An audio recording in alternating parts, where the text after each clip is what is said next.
श्याम का camera turn करो, camera turn. इस केस को दबाया जा रहा है। मेरी ताई निधि और उनके मंगेतर वरुण शिंदे का मर्डर हुआ है और उनका मर्डर मिनिस्टर श्रवण देशमुख ने किया है। आप मिनिस्टर देशमुख के ऊपर इतना बड़ा इल्जाम लगा रही है, कोई प्रूफ है आपके पास? वरुण और श्रवण देशमुख के बीच अभी कुछ ही दिन पहले रेस्टोरेंट को लेके बहुत बहस हुई थी और उसकी नजर तो शुरू से ताई पे थी, जब से ताई मिस नागपुर बनी। हटाओ हटाओ इसे, हटाओ सबको। और आप लोगों ने तो सब देखा है कैसे मेरी ताई का सलवार, मेरी ताई का रेप हुआ है। साइड में आ जाइए मैम। तुम लोग मेरी आवाज को दबा नहीं सकते हो। साइड में मैं आ जाइए। अपनी ताई को इंसाफ दिला के रहूंगी। उसका कहना यह है कि आपकी बहन को नहीं और मर्डर श्रवण देशमुख ने किया है। चलो निकलो यहाँ से, चलो बंद करो। मैडम चलिए चलो बंद साइड करो। में। तुम चलो लोग बंद करो। ये चुप अरे नहीं चलो करा बंद करो। सकते। अरे चलो मैं अपनी ताई को इंसाफ दिला के रहूंगी। हेलो, हम भी यही चाहते हैं कि निधि को जस्टिस मिले। अब बताओ इसमें हम क्या कर सकते हैं भला? अगर कोई श्रवण देशमुख को टक्कर दे सकता है ना दादा, तो वो सिर्फ आप है। आपके पास उससे ज्यादा पार है, लोग आपकी सुनते हैं। सही बात है प्रीति, जबकि तुम हमारी पार्टी के यूथ विंग का हिस्सा हो और तुम्हें पता है कि इस तरह के मामले कितने डेलिकेट होते हैं। हमारा डायरेक्टली इन्वॉल्व होने का मतलब है पॉलिटिकली इशू बन जाना। वैसे भी कार और डेड बॉडीज श्रवण देशमुख के घर के बाहर मिली हैं, सीधा सीधा केस बनता है। हमें इस तरह केस में पड़ने की जरूरत ही नहीं है, पुलिस अपने आप देख लेगी। वही तो प्रॉब्लम है दादा, पुलिस कुछ कर ही तो नहीं रही है। आज केस भी क्लोज कर दिया उन्होंने। पहले तो तुम रो मत, अगर कोई कुछ नहीं कर रहा है तो तुम खुद करो। मैं हाँ तुम केस को रीओपन करवाओ, जरूरत पड़े तो पार्टी के रिसोर्सेज का इस्तेमाल करो। पर कैसे दादा? प्रीति तुम युवा हो, इस देश के युवा, और युवाओं ने इतिहास बदल दिया है। अगर कमी है तो सिर्फ दृढ़ संकल्प की। तो उस युवा शक्ति को पहचानो और आगे बढ़ जाओ। मुझे पूरा यकीन है तुम्हें जस्टिस मिलेगा, और फिर करण है ना तुम्हारे साथ।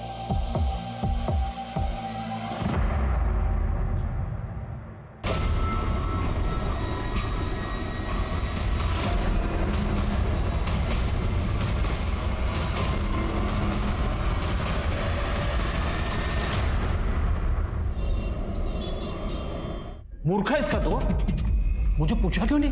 मी का चुप के लिए ताई का खून हुआ है और मैं तब तक शांत नहीं बैठूंगी जब तक उस कमीने देशमुख को सजा नहीं मिल जाती। प्रीति ठीक ही कह रही है। चुकी से बोलती थी। अहो, निधि जा चुके, हम लोग जिंदा है और हमें जिंदा रहना है। मैं कह देता हूं, रिक्वेस्ट वापस ले ले।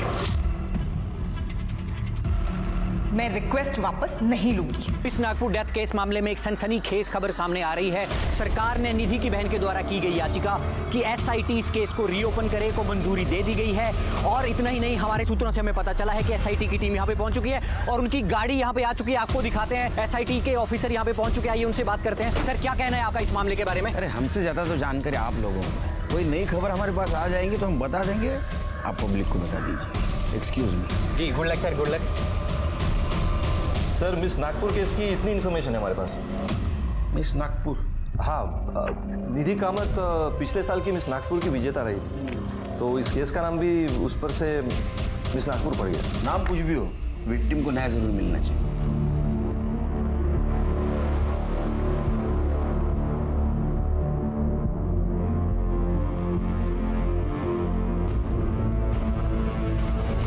क्या है शिंदे ये?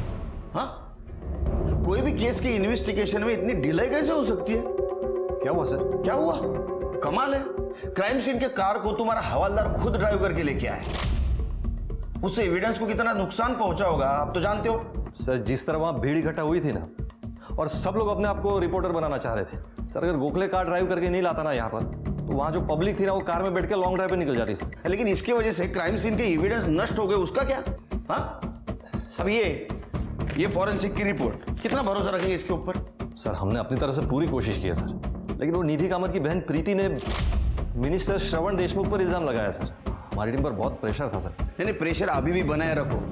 हाँ, और विक्टिम के बैकग्राउंड के बारे में जितनी भी इंफॉर्मेशन मिलती है उतनी सब कलेक्ट करो, क्योंकि इन्वेस्टिगेशन आगे बढ़ाने में हमारे काम आएगी। हो सर, जा सकते हो। शिरके सर, विक्टिम की बहन प्रीति कामत को मिलते हैं, पता करते हैं ऐसा क्या जानती थी कि इतने कॉन्फिडेंटली कह रही है ये सुसाइड नहीं मर्डर है। ठीक है सर।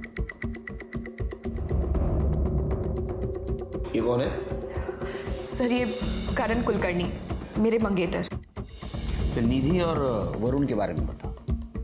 मेरी ताई खूबसूरत ही नहीं बल्कि इंटेलिजेंट और प्योर हार्टेड थी।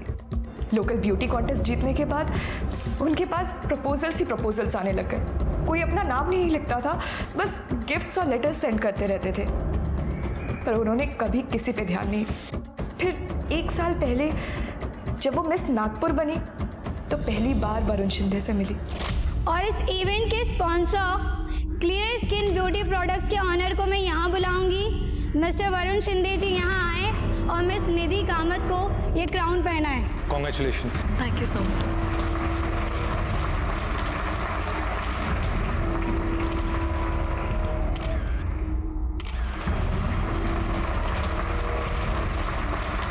It was amazing night.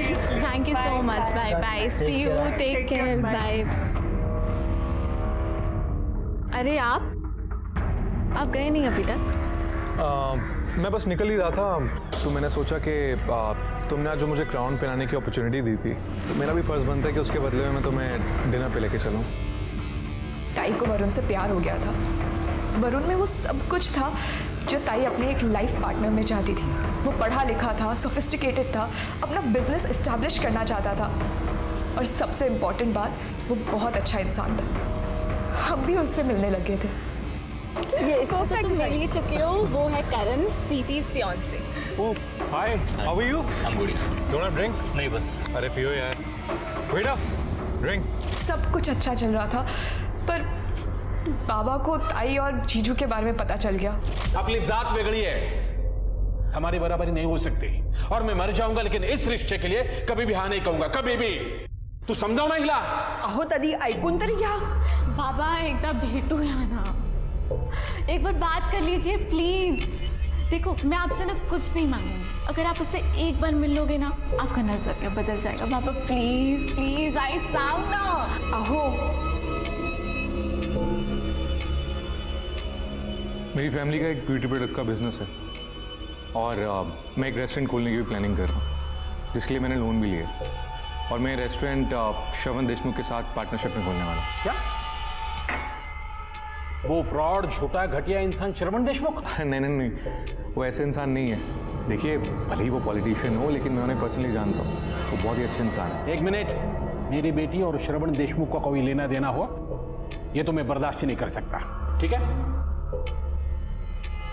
बाबा ने ताई को अपने पसंद के लड़के से शादी करने के लिए प्रेशराइज करना स्टार्ट कर दिया, पर ताई तो वरुण से ही प्यार करती थी और उसी से शादी करना चाहती थी, पर बाबा उनके आगे नहीं झुके। तो ताई और वरुण जीजू ने फैसला किया कि वो चुपचाप सगाई कर लेंगे, और उन्होंने सगाई कर भी ली अपने दोस्तों के बीच। हम भी तो थे वहाँ। अरे भाई शुरू करो। चलो क्या परसों बना हो गया। चलो चलो चलो। जीजू कितना शर्माएंगे आप। अरे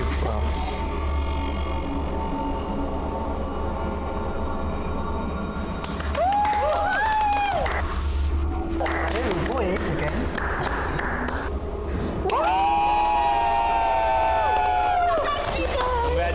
Congratulations. अरे ये सब चलो चलता रहेगा, सबसे पहले अपने को एक ग्रुप सेल्फी चाहिए। चलो। ये सब तो हो गया है, और जब निधि के पेरेंट्स को मालूम पड़ेगा तो क्या होगा? एंड ऑनेस्टली बहुत मुश्किल है। एंगेजमेंट तो हो गई, पर शादी का क्या? एक रास्ता है, तुम दोनों ना भाग के शादी कर लो, कितना मजा आएगा ना गाइस। अरे चांदनी, ये सब बातें ना फिल्म और कहानी में अच्छी लगती है, असल जिंदगी में फ्यूचर का क्या? हमारी पढ़ाई, आने वाले बच्चों की पढ़ाई, बिजनेस, क्या करेंगे और कैसे सर्वाइव करेंगे? और वैसे भी इन सब के अलावा हमारे पेरेंट्स को जब मालूम पड़ेगा तो क्या होगा? और मैं नहीं चाहता कि निधि के पेरेंट्स को जब भी मालूम पड़े तो पे कुछ गलत बीते। I don't want that, so it's not right. और मैं भी नहीं चाहती कि मेरी वजह से आई बाबा को शर्मिंदा होना पड़े। ओफो, आज का दिन तो एंजॉय करो, कितना प्यारा दिन है भाई। जीजू और ताई का एक डांस तो बनता है। हाँ, माहौल बहुत अच्छा था सर, दोनों बहुत खुश थे। हम में से कोई भी वहाँ से जाना नहीं चाहता था, पर सर लेट हो गया तो हम सब अपने अपने घर निकल गए।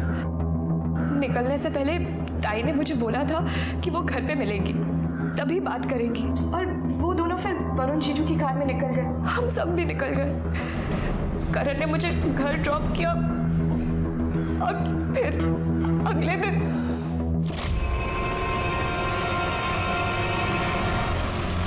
तुम्हें ऐसा क्यों लगता है कि इन सब के पीछे श्रवण देशमुख का हाथ था? क्योंकि वो अच्छा आदमी नहीं है सर। ताई ने मुझे बताया था। वरुण उन्हें जब श्रवण देशमुख से मिलाने ले गया था तो उसका बर्ताव ताई की तरफ सही नहीं था। सर, हम लड़कियों को पता चल जाता है कौन हमें किस नजर से देख रहा है या किस इरादे से छू रहा है। उसने एक दिन ताई को अपने घर भी बुलाया, वरुण जीजू के बिजनेस के सिलसिले में बात करने के लिए। मैं भी गई थी ताई के साथ। मिस नागपुर, तुम चाहो तो मैं तुम्हें पार्टी का एम्बेसडर बना सकता हूँ। हमारे साथ रहेंगी तो देश क्या वर्ल्ड फेमस हो जाएंगे आप। क्या कहती हैं, ज्वाइन करेंगे हमारी पार्टी? नहीं थैंक यू, मैं नागपुर में ही ठीक हूँ। एक दिन मैं इत्तेफाक से घर जल्दी आ गई थी। मुझे लगा घर पे कोई नहीं है, तो मैंने जैसे ही दरवाजा खोला मैंने देखा ये क्या बदतमीजी है। क्या समझती हो तुम अपने आप को? ये तो वरुण के वजह से झेल रही हूं मैं तुम्हें, वरना तुमसे बात करना तो क्या तुम्हारी शक्ल देखने का भी शौक नहीं है। लीव। मैंने कहा निकलो यहां से।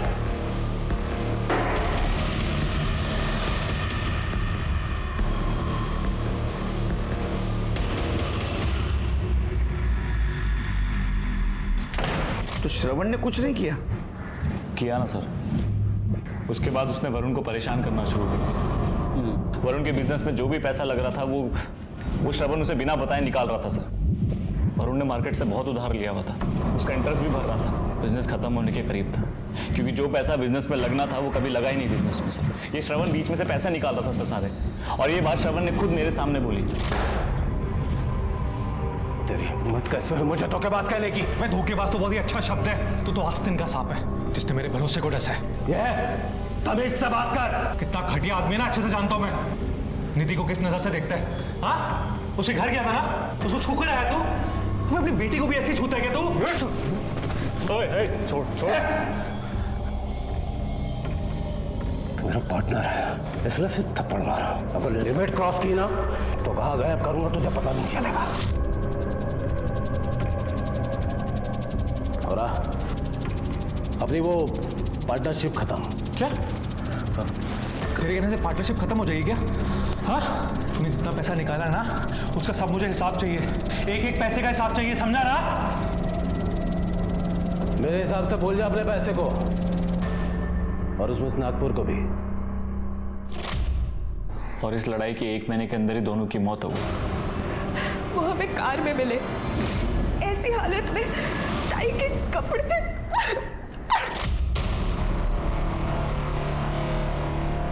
सर हमें शक है कि श्रवण ने पहले निधि का रेप किया और उसके बाद उसका मर्डर। निधि की सलवार उसकी एड़ी तक थी सर। अब आप ही बताइए, अगर कोई सुसाइड करेगा तो अपने कपड़े इस हालत में क्यों छोड़ेगा? उनके शरीर पे निशान थे, ऐसा लग रहा था जैसे किसी ने बुरी तरह से उनको मारा हो।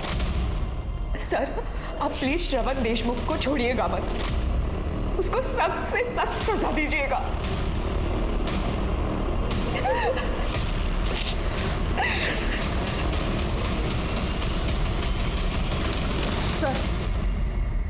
सर, श्रवण देशमुख के सीडीआर रिपोर्ट के अनुसार वो उसी शाम मुंबई चला गया था, फिर रात में अपने घर वापस आया, फिर दूसरे दिन सुबह जल्दी चला गया और फिर दोपहर में अपने घर आया। सर, ये सारी चीज़ें इस रिपोर्ट में मेंशन्ड है, लेकिन ताज्जुब की बात यह है कि इस बात को लेकर उससे कोई क्वेश्चनिंग नहीं हुई है। किसी ने कुछ नहीं पूछा? नहीं सर। हम पूछते हैं।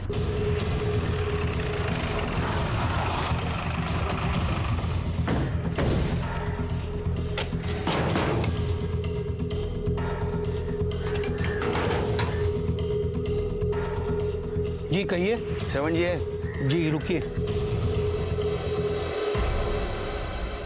सर, एसआईटी की टीम आई है मुंबई से, मिस नागपुर केस के बारे में बातचीत करनी है। जाइए आप लोग यहाँ से, मुझे इस बारे में कोई बात नहीं करनी है। मुझे करनी है बात आपसे। कुछ ऑप्शन भी नहीं है, कुछ सवाल पूछने हैं आपसे। वारंट लेकर आया है? नहीं ना? जब वारंट लेकर आओ ना तब यहाँ पर आना। चलो श्री। और जैसा कि आप लोगों ने अभी देखा कि एसआईटी श्रवण देशमुख से मिलने आई क्योंकि विक्टिम की बहन ने उनके ऊपर संगीन आरोप लगाए हैं, किंतु श्रवण देशमुख ने कोऑपरेट करने से बिल्कुल मना कर दिया और एसआईटी को वापस लौटना पड़ा।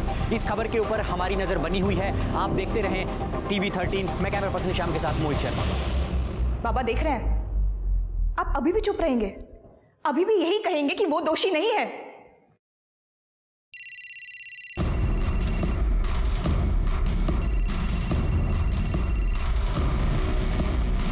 बाबा आप उससे बात। बोलिए देशमुख साहब। क्या बोले? बोलने से तो सब प्रॉब्लम्स खड़ी हो रही हैं। वो आपकी बेटी है ना प्रीति, जो हमारे खिलाफ बोल रही है, उसे 2 थप्पड़ कस कर लो और समझाओ उसे। अगर हम समझाने पर आएंगे तो तकलीफ हो जाएगी कामत जी। ऊपर से आपका बिजनेस डूबेगा 100 लाख। Good night.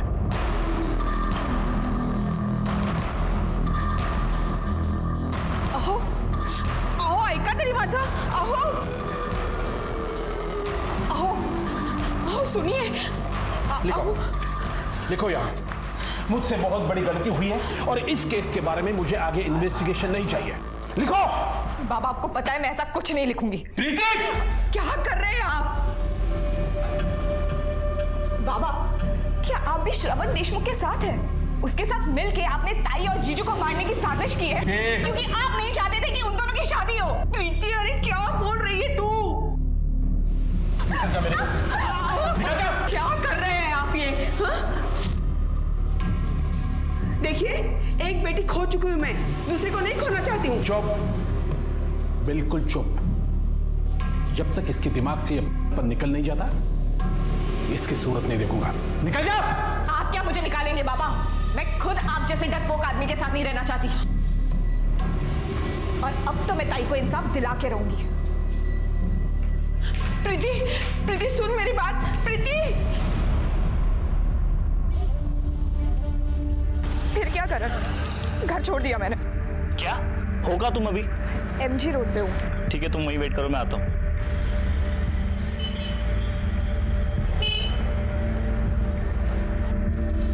चलो। कहाँ? मेरे घर। और कहाँ? शादी से पहले घर में तुम्हारे साथ कैसे रह सकती हूँ? सॉल्यूशन तो है मेरे पास, अलग अलग कमरे में रह लेंगे ना। पर ज्यादा दिन नहीं, और जब तक शादी नहीं होती तब तक। आओ। फिलहाल मेरी अपनी शादी से ज्यादा ताई को इंसाफ दिलाना जरूरी है।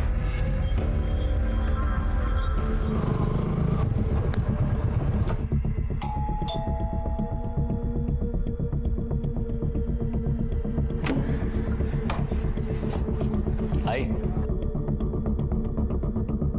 खुश रहे। अरे बाबा कैसे हैं?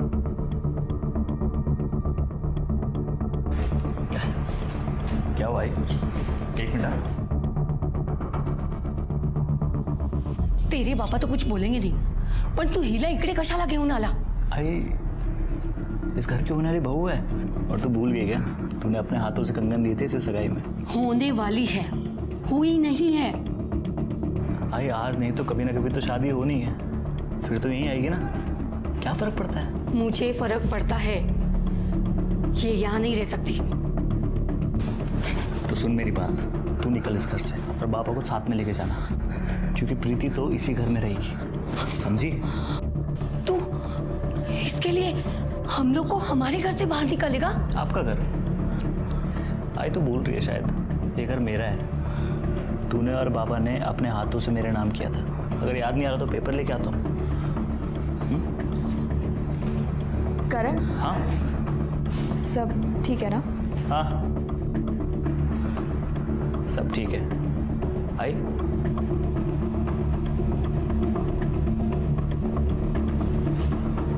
तुम आओ मेरे साथ, तुम्हें तुम्हारा कमरा दिखा देती हूँ। प्रीति निकल तो पड़ी थी अपनी बहन और उसके मंगेतर को इंसाफ दिलाने, लेकिन ये सफर बहुत मुश्किल था।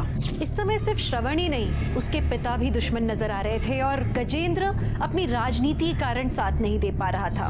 इस बीच में अगर कोई प्रीति के साथ था तो वो करण था। करण के सपोर्ट और खुद की दृढ़ता के कारण प्रीति ने इस लड़ाई को जारी रखा। प्रीति बार बार एसआईटी को फोन कर करके उनसे केस के प्रोग्रेस के बारे में पूछ रही थी। उसे उम्मीद थी कि एसआईटी कोई जादू की छड़ी घुमाएंगे और श्रवण को दोषी करार देंगे। ऐसा तो नहीं हुआ, लेकिन एसआईटी जब कोर्ट के ऑर्डर का वेट कर रही थी कि श्रवण उनकी इन्वेस्टिगेशन में मदद करे, तो एसआईटी को पहला क्लू मिला अपना। ये देखो, ये वरुण की नाक लाल है, निधि की नहीं थी। सर हो सकता है ये पुरानी चोट हो। पोस्टमार्टम रिपोर्ट में ऐसा कुछ मेंशन नहीं है। सिर्फ पोस्टमार्टम रिपोर्ट के हिसाब से इन्होंने नींद की गोलियां खाई थी, लेकिन मुझे लगता है उनको गोलियां खिलाई गई हो, फिर इसी हालत में निधि के साथ रेप किया गया हो। जब बेहोशी की हालत में दोनों नहीं मरे तो उनको कार की पिछली सीट पे रखा था। कार को दीवार से लगाया गया, उसका हीटर ऑन किया, गाड़ी लॉक कर दी ताकि ऑक्सीजन खत्म हो जाए और घुटन से दोनों मर जाए। सिर के मुझे सुसाइड नहीं, मर्डर लगता है। लेकिन जब दोनों नहीं मरे तो एक कातिल पैनिक हो गया और दिन निकलने वाला था, सड़क पे लोग भी आने वाले थे, तो उसने खुशी का दरवाजा खोला होगा, उसको कुशन दिखा, वो कुशन उसने लिया और निधि का मुंह दबोच दिया। अब वो वरुण को भी मारना चाहता था। लेकिन सर गाड़ी तो दीवार से एकदम चिपक के पार की गई है, तो वरुण की साइड का दरवाजा खोलना तो बहुत मुश्किल है। शिरकेत, तूने फोटो में देखा वरुण की बॉडी दरवाजे की उस तरफ झुकी थी, तो वरुण को मारने के लिए वो निधि के ऊपर से गया, उसने वरुण का मुंह भी ऐसा दबोचा, लेकिन वो इतना फोर्स नहीं दे पाया, तो या तो उसने कुशन नीचे गिरा दिया होगा या कुशन नीचे गिर गया। बाद में उसका नाक उसने दबा दिया, क्योंकि उसकी नाक बहुत लाल थी और उसकी मौत भी नाक दबाने की वजह से हुई है। क्या लगता है तुम्हें? सर पॉसिबल तो है सर, जैसे अभी आपने वरुण का नाक दबाने के लिए यहाँ पे सपोर्ट लिया, सर हो सकता है कि कातिल ने भी ऐसा कुछ सपोर्ट लिया हो अपनी बॉडी को एडजस्ट करने के लिए। हो सकता है। इसका मतलब कांच पे कातिल के फिंगरप्रिंट होनी चाहिए, जो पहले जांच में मिस हो गए। सिर्फ हैदराबाद से फिंगरप्रिंट एक्सपर्ट को बुलाओ और कार की फिर से जांच करवाओ। ठीक है सर।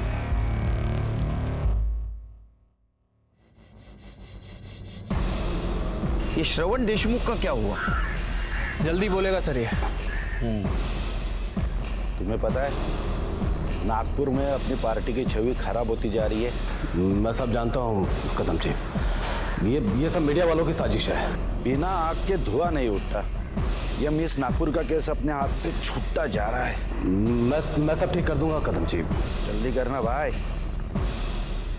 नहीं तो तुम्हारे पॉलिटिकल करियर का शवासन हो जाएगा। जी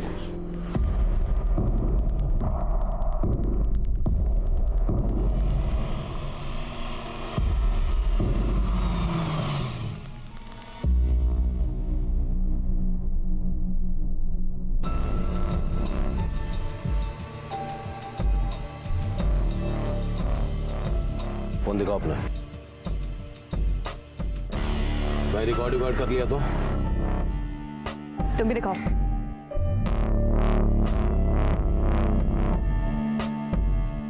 यहाँ क्यों बुलाया? देखो, ये एसआईटी मेरे पीछे कुत्ते की तरह पड़ी हुई है, उसे हटा दो और ये इन्वेस्टिगेशन बंद करा दो, सबके लिए अच्छा होगा। और मेरी ताई का क्या? जो तुमने उनके और वरुण जीजू के साथ किया वो? तुम्हारी बहन ने अपने यार के साथ सुसाइड किया है और इसके लिए तुम्हारा बाप जिम्मेदार है, मैं नहीं। पता नहीं क्यों नफरत करता है तुम सबसे इतनी। बिना वजह इन लफड़ों की वजह से मेरा पॉलिटिकल नाम खराब हो रहा है। हाई कमांड भी नाराज है मुझसे। High command? तुम जब जेल जाओगे ना तब दिखाती हूँ हाई कमांड क्या करेगा। मतलब तुम नहीं मानोगे? तुमने सोच में कैसे लिया कि मैं इस बात के लिए मान जाऊंगी? लगता है बहुत जल्द तुम अपने ताई से मिलने वाली हो। समझाओ इसे, वरना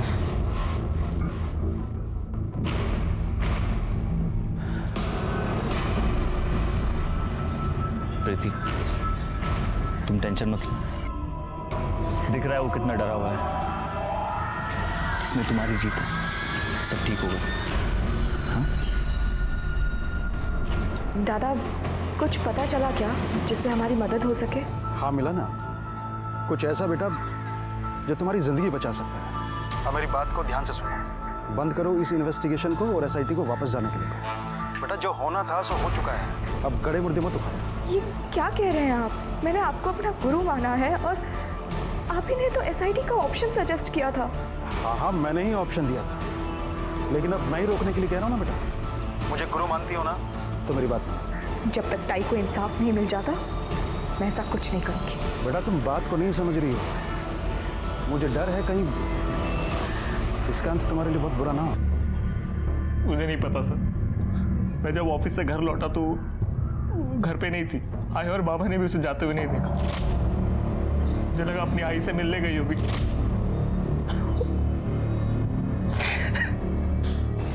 ठीक है, जाओ तो।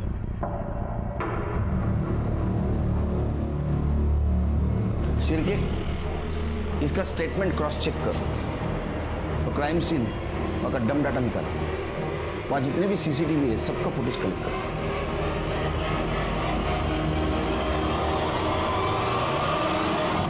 आखिर प्रीति को किसने मारा? क्या अपनी बहन को इंसाफ दिलाने की चाहत ही प्रीति की मौत का कारण बनी, या इसके पीछे की वजह कुछ और थी? पुलिस ने फिंगरप्रिंट एक्सपर्ट को बुलवाया और उन्हें कार की खिड़की से एक पार्शियल फिंगरप्रिंट भी मिला।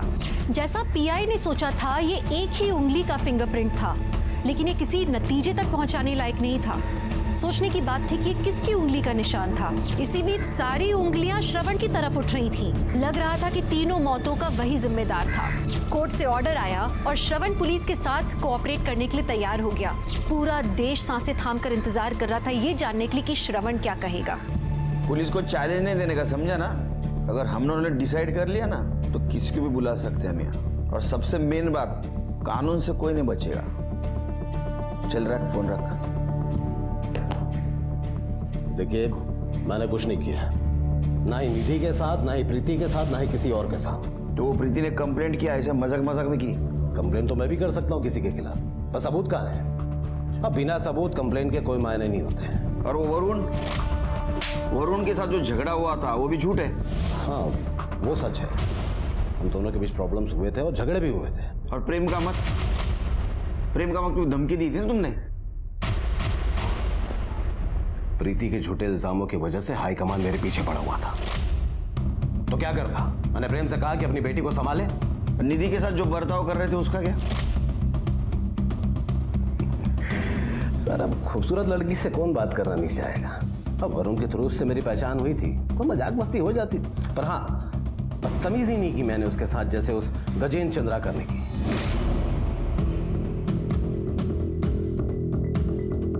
मतलब बुरी नजर थी उसकी निधि पर। मेरे पास उसकी रिकॉर्डिंग है, मैं आपको सुनाता हूँ, आप खुद ही सुन लीजिए उसने क्या कहा था ऑल पार्टी कॉन्फ्रेंस मीटिंग में।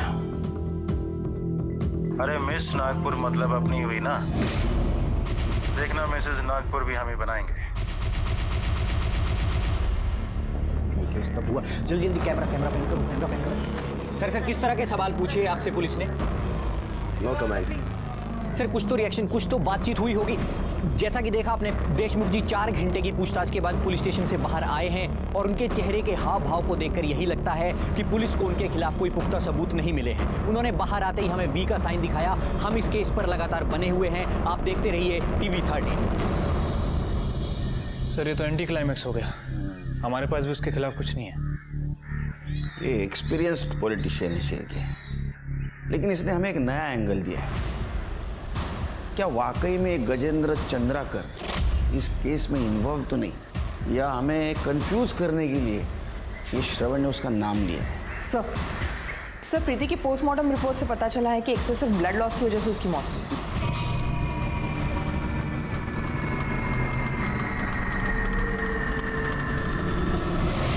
मौत का टाइम रात से 12 से 2 बजे के बीच का है। सर उसके प्राइवेट पार्ट में ड्राइड सीमेंट के ट्रेस मिले, लेकिन पूरे बॉडी पर इंजरी या कोई मार्क्स नहीं मिले जो रेप या जबरदस्ती की तरफ इशारा करे। करण के साथ रहती थी ना? सर करण को बोला DNA सैंपल लेने की जरूरत नहीं है सर। प्रीति और मेरे बीच सर श्रवण की धमकी के बाद प्रीति बहुत परेशान थी और मैं उसका साथ दे रहा था, उसकी मदद कर रहा था सर। पता नहीं हम दोनों कैसे एक दूसरे में इन्वॉल्व हो गए, कुछ पता ही नहीं चला सर। तो फिर तुमने उसकी स्थिति का फायदा उठाया? आज शपथ सर, ऐसा कुछ नहीं हुआ सर। हम दोनों के बीच जो भी हुआ है एक दूसरे की मर्जी से हुआ है सर। हम दोनों तो अगले हफ्ते शादी भी करने वाले थे। ये देखिए सर मैंने कार्ड तक बना दिए थे। ये देखिए सर, मैं अपने कुछ क्लोज दोस्तों और रिश्तेदारों को भेजने भी वाला था। ये बहुत सिंपल शादी करना चाहते थे सर। फिर आगे क्या हुआ? आगे सर मैंने आपको पहले भी बताया कि मैं कुछ काम से घर से बाहर निकला था, और जब मैं वापस आया तो प्रीति घर पर नहीं थी। बहुत अच्छी कहानी सुनाया तूने। कोइंसिडेंस, मराठी में इसको योगायोग कहते हैं। मतलब योगायोग नहीं मालूम? हमारे डम डाटा के हिसाब से तुम्हारा मोबाइल स्विच ऑफ होने से पहले जहां प्रीति का मर्डर हुआ ना, उसके आसपास का लोकेशन दिखा। सर आप कहना क्या चाहते हैं? नीचे बैठो, इतना कहना चाहते। बैठो।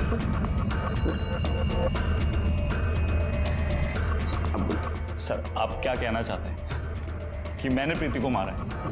सर मैं आप लोगों से कितनी बार कह चुका हूं, मैं अपनी बाइक पे निकला था बस राइड पे सर, अपने माइंड को फ्रेश करने के लिए, अपने हमारे फ्यूचर के बारे में सोचने की। अब सर रास्ते में फोन की बैटरी लो गई होगी, फोन बंद हो गया होगा, नहीं ध्यान दिया मैंने। आज शपथ सर मुझे नहीं पता था कि प्रीति वहीं पे है जहां पे मैं हूं। सर मैं सच कह रहा हूं सर, जो भी मैंने कहा है सब सच का है सर। चले घेऊन जा, तुम्हारे फ्यूचर का प्लानिंग हम करेंगे। सर आप मेरी बात सुनिए सर, श्रवण फंसा रहा है मुझे सर आप मेरी बात सुनिए सर, ये झूठ है सर सब। शिरके, वरुण के कार पे हमें जो फिंगरप्रिंट मिले थे वो श्रवण से मैच हुए? सर उसकी रिपोर्ट अभी तक नहीं आई है, बट जल्दी आ जाएगी। फिर शुरू हो जाओ। नहीं सर, नहीं मैं बताता हूँ सर, मैं बताता हूँ सर मेरा कुछ प्लान नहीं था इसमें सर ये सब गजेंद्र का करा धरा है। उसको सोना था निधि के साथ किसी भी कीमत पे सर। उसने मुझे लालच दिया, उसने कहा मुझे अपनी पार्टी में अच्छी पोस्ट दिलाएगा। मैं तो बस प्रीति के साथ शादी करना चाहता था जल्द से जल्द। ऊपर से निधि परेशान थी, वो अंकल वरुण को लेके मान नहीं रहे थे, तो मैंने गजेंद्र को हाँ बोल दिया। लेकिन सर मास्टरमाइंड वही है सर, आप उसको बुलाइए मेरे सामने, मैं कहूंगा उसके सामने सब कुछ उसने करा है सर। ये सर मुझे सच बता, सच बोल, नाटक नहीं है, सच बोल। रात वरुण और निधि जब पार्टी से निकले तो मैंने प्रीति को पहले घर छोड़ा, उसके बाद मैंने वरुण को कॉल किया और कहा कि गजेंद्र के घर पे आके उससे मिलने के लिए उसके पास प्लान है जिससे उनकी सारी प्रॉब्लम सॉल्व हो जाएगी। हम दोस्त थे और प्रीति भी गजेंद्र की पार्टी से थी, तो उन दोनों को शक नहीं हुआ। वो जब घर पहुंचे तो उन्हें अलग अलग कमरों में बंद कर दिया और तो मुझे गुस्सा आ गया। तुम्हें क्या लगता है ये सब इतना आसान है? तुमने इससे बड़े बड़े काम किए हैं। हाँ तो तुम्हारे लिए वो सब काफी नहीं है? तुम्हारे लिए मैंने वरुण और निधि को ठिकाना लगा दिया। इसका मतलब ये नहीं कि प्रीति तो बस मुझे गजेंद्र के कॉल के बारे में बताने आती थी और उसने सब सुन लिया। वो पुलिस में आने की बात करने लगी सर। मुझे कुछ समझ में नहीं आया सर, मैं क्या करूं? इधर देखो, मेरी बात को ध्यान से सुनना। ये सब जो किया गया है ना, ये सब गजेंद्र ने किया। तो हम एक काम करते हैं, हम गजेंद्र को बुलाते हैं, उससे कन्फ्रंट करते हैं, सबूत इकट्ठा करते हैं, उसके बाद पुलिस को बता देंगे। तुम्हें भरोसा है ना मुझ पर? फिर वो मान गई। फिर तो उसको सुनसान जगह पे लेके गया। हमने गजेंद्र को यहाँ क्यों बुलाया है? ये कितनी सुनसान जगह है। हम कहीं और भी तो जा सकते थे, तुमने यही जगह क्यों चूज की?